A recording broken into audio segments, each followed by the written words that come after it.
Hello everyone, this is Nikita. Thank you so much for watching Biobhasam channel. आज हम cover करेंगे part 2 cell the unit of life chapter का. So first topic is prokaryotic cell. हम पूरा line to line Hindi में समझेंगे. Prokaryotic cells bacteria, blue green algae, mycoplasma और PPLO द्वारा रिप्रेजेंट किए जाते हैं. PPLO pleuro pneumonia like organism होते हैं. जनरली ये यूकैरियोटिक सेल्स से छोटी होती हैं और काफ़ी तेज़ी से डिवाइड होती हैं. साइज़ और शेप में काफ़ी अलग अलग होती हैं. बैक्टीरिया के 4 शेप्स होते हैं. बेसिलस, रॉड लाइक, बेसिलस मतलब रॉड लाइक स्ट्रक्चर होता है. कोकस यानी spherical like ball, like a ball. विब्रो, comma shaped. और स्पिरिलम, स्पिरिलम यानी स्पाइरल की तरह, जैसे स्प्रिंग होती है वैसा. यहाँ पे फिगर 8.2 लिखा हुआ है, तो हम फिगर 8.2 पे चलते हैं. ये फिगर हमें प्रोकैरियोटिक और यूकैरियोटिक सेल्स के साइज़ का कंपैरिजन समझाने के लिए है. इसमें ये जो सबसे बड़ा सेल दिख रहा है वो एक टिपिकल यूकैरियोटिक सेल है जिसका साइज़ 10 से 20 नैनोमीटर है. फिर यहाँ साइड में जो दिख रहा है वो एक टिपिकल बैक्टीरिया का सेल है. टिपिकल यानी एवरेज दे रखा है, 1 से 2 माइक्रोमीटर का होता है एक टिपिकल बैक्टीरिया का सेल. उसके नीचे दे रखा है पीपीएलओ जो कि 0.1 माइक्रोमीटर का होता है, और वायरसेस जो कि 0.02 से 0.2 माइक्रोमीटर का होता है. तो ये डेटा याद कर लेंगे. वापस यहीं आ जाते हैं. प्रोकैरियोटिक सेल्स का फंडामेंटल ऑर्गेनाइजेशन, स्ट्रक्चर व फंक्शन में विभिन्नता यानी वैरायटी होने के बावजूद भी एक सा ही होता है. इस लाइन का मतलब ये है कि बैक्टीरियाज बहुत सारे अलग अलग होते हैं, अलग अलग टाइप के प्रोकैरियोटिक सेल्स हैं, बट जो एक फंडामेंटल स्ट्रक्चर है उसका, यानी कि जैसे कि हम ह्यूमंस हैं तो हमारा फंडामेंटल स्ट्रक्चर क्या है. हमारे पास में 2 आँखें हैं, एक नाक है, 2 हाथ है, 2 पैर हैं, है ना. हमारा ये फंडामेंटल स्ट्रक्चर है. तो कोई भी ह्यूमन है उसके पास में ये सब चीज़ें तो होती ही हैं. फिर उसकी शक्ल अलग हो सकती है, हाइट अलग हो सकती है, बालों का कलर अलग हो सकता है, आँखों का कलर अलग हो सकता है, बट एक जो एक बेसिक स्ट्रक्चर है ह्यूमन का वो एक सिमिलर है. उसी प्रकार प्रोकैरियोटिक सेल्स में भी का जो एक फंडामेंटल ऑर्गेनाइजेशन है वो स्ट्रक्चर्स, फंक्शंस, ये सब अलग अलग अलग प्रोकैरियोटिक सेल्स का अलग अलग होता है, बट एक जो फंडामेंटल स्ट्रक्चर है वो सेम ही होता है.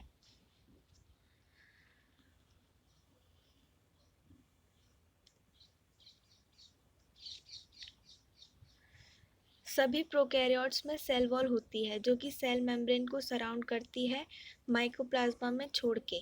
सिर्फ माइकोप्लाज्मा के मतलब माइकोप्लाज्मा के अलावा बाकी जितने भी प्रोकैरियोटिक सेल्स होते हैं उनमें सेल मेम्ब्रेन के बाहर एक सेल वॉल होती है. सेल में साइटोप्लाज्म एक फ्लूइड मैट्रिक्स यानी लिक्विड के रूप में भरा होता है. इसमें कोई वेल डिफाइंड यानी स्पष्ट न्यूक्लियस नहीं पाया जाता, यानी प्रोकैरियोटिक सेल्स में वेल डिफाइंड न्यूक्लियस नहीं है. जेनेटिक मटेरियल मुख्य रूप से नेकेड यानी नग्न और न्यूक्लियर मेम्ब्रेन द्वारा कवर्ड या एनवेलप्ड नहीं होता है. ठीक है.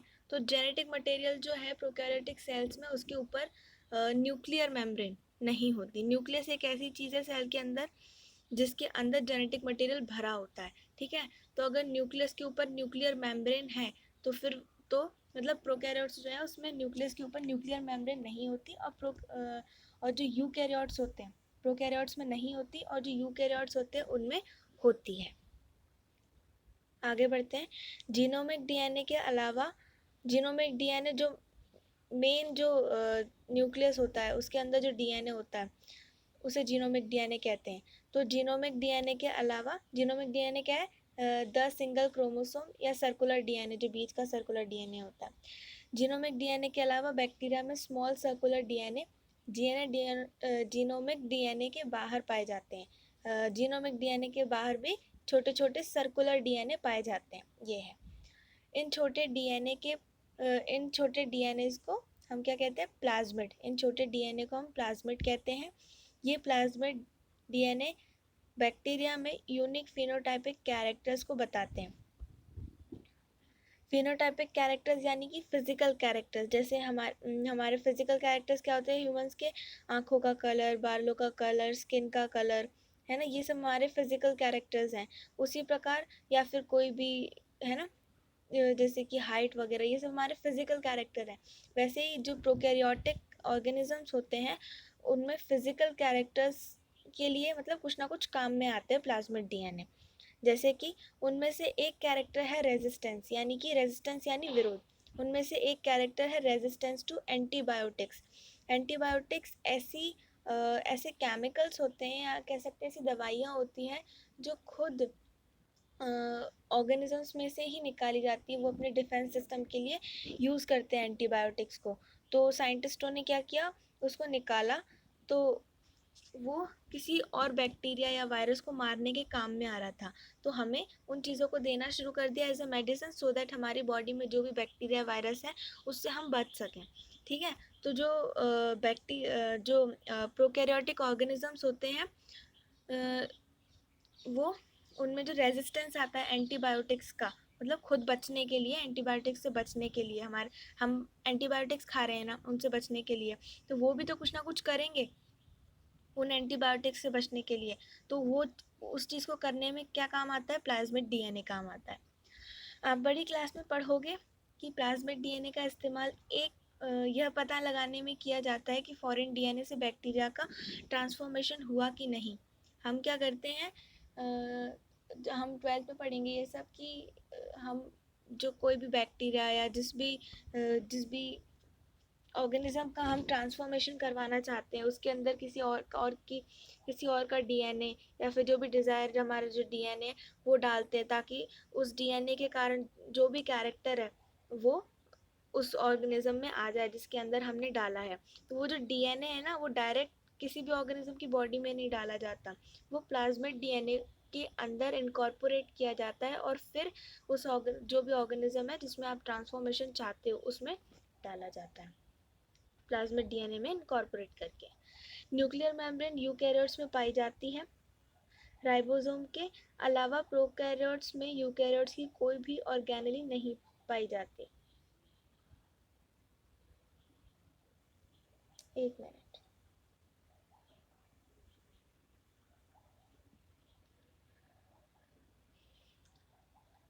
तो हमने कहाँ तक पढ़ लिया, चलिए। न्यूक्लियर मेम्ब्रेन यूकैरियोट्स में पाई जाती है, ठीक है, ये याद रखेंगे बात को कि प्रोकैरियोट्स में न्यूक्लियर मेम्ब्रेन नहीं पाई जाती और यूकैरियोट्स में न्यूक्लियर मेम्ब्रेन पाई जाती है। राइबोसोम के अलावा प्रोकैरियोट्स में यूकैरियोट्स की कोई भी ऑर्गेनेली नहीं पाई जाती। सेल के अंदर न्यूक्लियस के अलावा और भी चीज़ें होती है जिन्हें हम ऑर्गेनेलीज कहते हैं। ठीक है, प्रोकैरियोट्स में कुछ अलग प्रकार के इंक्लूजन्स मिलते हैं। इंक्लूजन्स का मतलब होता है जब प्लाज्मा मेम्ब्रेन अंदर की तरफ फोल्ड हो और वो जो फोल्ड हुई चीज़ है वो साइटोप्लाज्म के अंदर आ जाए, तो उसे हम कहते हैं इंक्लूजन। तो प्रोकैरियोट्स में कुछ अलग प्रकार के इंक्लूजन्स मिलते हैं। प्रोकैरियोट्स की यह विशेषता है कि उनमें सेल मेम्ब्रेन एक यूनिक डिफरेंशिएटेड फॉर्म में मिलती है, जिसे मीसोसोम कहते हैं। जो ये इंक्लूजन्स है ना, वो उसका नाम मीसोसोम है। ठीक है, मीसोसोम भी एक इंक्लूजन है, यानी मीसोसोम कैसे फॉर्म हुआ है, जब सेल मेम्ब्रेन अंदर की तरफ फोल्ड होती है, इनफोल्ड होती है, इनफोल्डिंग्स यानी अंदर की तरफ, तो वो जो जो चीज़ बन जाती है बस वही मीसोसोम है।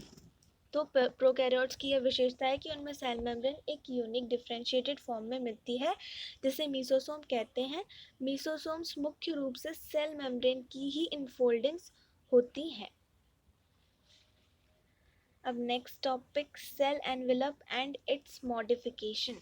सेल एनवेलप यानी कि सेल का कवर।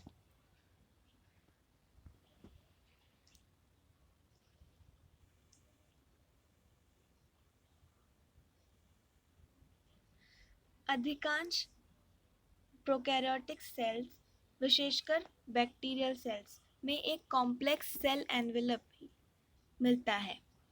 इनमें सेल एनवेलप टाइटली बाउंड यानी अच्छे से बाउंडेड होता है, टाइटली बाउंड होता है, 3 लेयर्ड स्ट्रक्चर बनाते हैं। जैसे सबसे बाहर की लेयर ग्लाइकोकैलिक्स, इसके बाद सेल वॉल और फिर सेल मेम्ब्रेन होती है। सबसे बाहर कौन सी लेयर? ग्लाइकोकैलिक्स, फिर बीच में सेल वॉल और फिर अंदर की साइड में सेल मेम्ब्रेन होती है। वैसे एनवेलप के प्रत्येक लेयर का काम अलग है, पर यह तीनों मिलकर एक सिंगल प्रोटेक्टिव यूनिट यानी एक सुरक्षा यूनिट, एक सुरक्षा कवच बनाते हैं सेल का, बैक्टीरियाज का। बैक्टीरियाज को उनकी सेल एनवेलप में विभिन्नता यानी डिफरेंसेस व ग्राम द्वारा विकसित, ग्राम एक साइंटिस्ट का नाम है, ग्राम द्वारा विकसित यानी ग्राम द्वारा डेवलप्ड स्टेनिंग प्रोसीजर के प्रति डिफरेंट व्यवहार के कारण 2 पार्ट्स में बांटा गया है।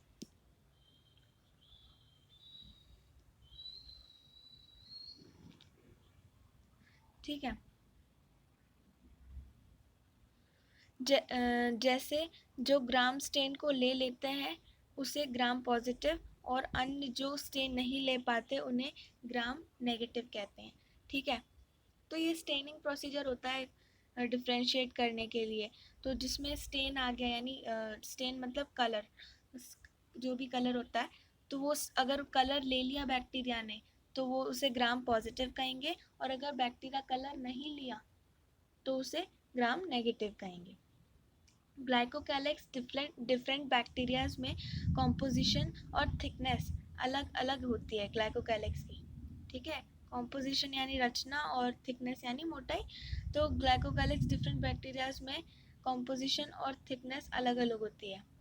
कुछ में ये ढीली लूज शीट जिसे स्लाइम लेयर कहते हैं, दूसरे में यह मोटी थिक और टफ यानी कठोर एनवेलप के रूप में हो सकती है। यानी एक में स्लाइमी लूज शीट के फॉर्म में और दूसरे में एक टफ और थिक होगी, जिसे हम कैप्सूल कहते हैं, टफ और थिक वाली को।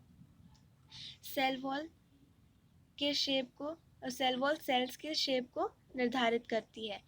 वह स्ट्रॉन्ग स्ट्रक्चरल सपोर्ट देती है, cell wall strong structural support देती है जो बैक्टीरिया को फटने यानी बर्स्ट होने से और कोलैप्स होने से, ढहने से बचाती है, यानी फूटने से, सेल को फूटने से बचाती है।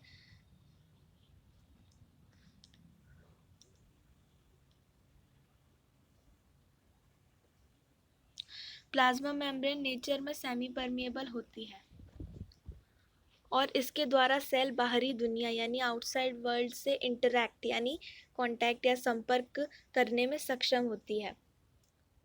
प्रोकैरियोट्स की सेमी परमिएबल मेम्ब्रेन यूकैरियोट की मेम्ब्रेन से स्ट्रक्चरली सिमिलर ही होती है। एक स्पेशल मेम्ब्रेनस स्ट्रक्चर जो सेल मेम्ब्रेन के सेल के अंदर फैलाव यानी एक्सटेंशन, अंदर की साइड में सेल मेम्ब्रेन के अंदर की साइड में फैलाव से बनती है, उसे मीसोसोम कहते हैं।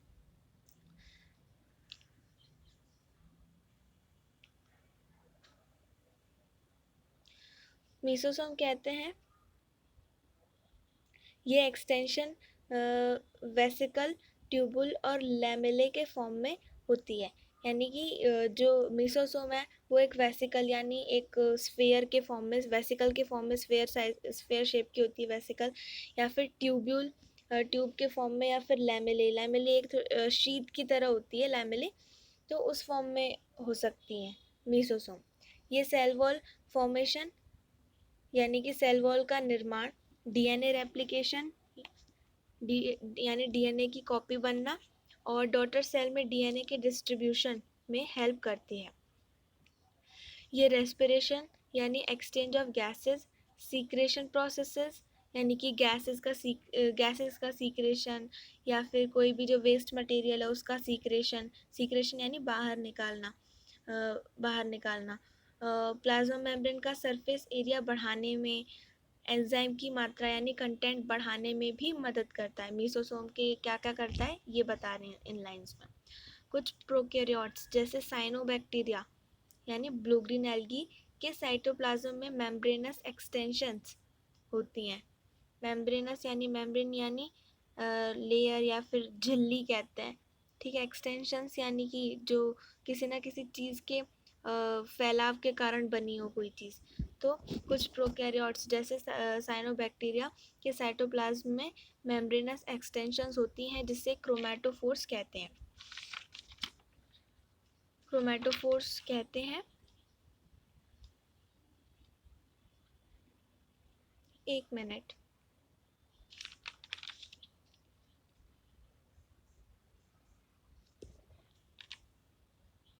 क्रोमैटोफोर्स कहते हैं, इसमें पिगमेंट्स पाए जाते हैं। ठीक है, क्रोमैटोफोर्स के अंदर पिगमेंट्स पाए जाते हैं। आगे बढ़ते हैं। बैक्टीरियल सेल्स मोटाइल यानी कि चलने वाले और नॉन मोटाइल यानी न चल पाने वाली होती हैं।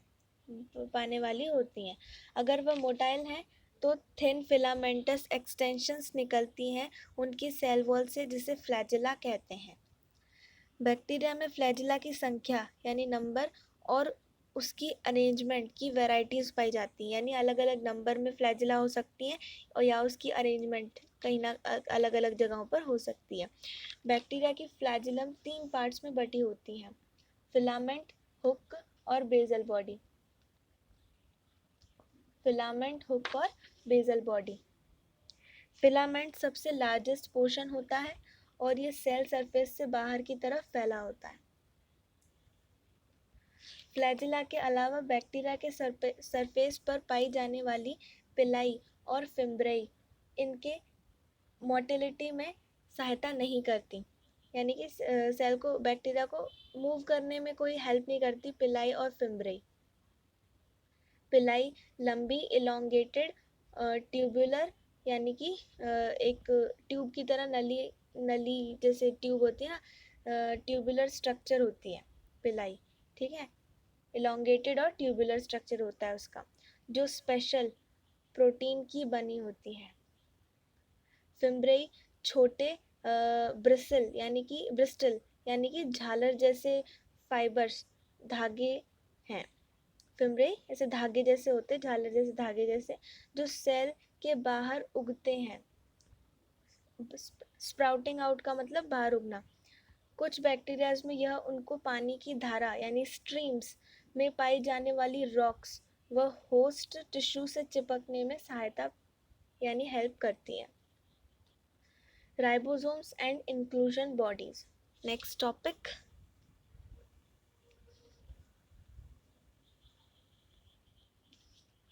प्रोकैरियोट्स में राइबोसोम सेल की प्लाज्मा मेम्ब्रेन से जुड़े रहते हैं।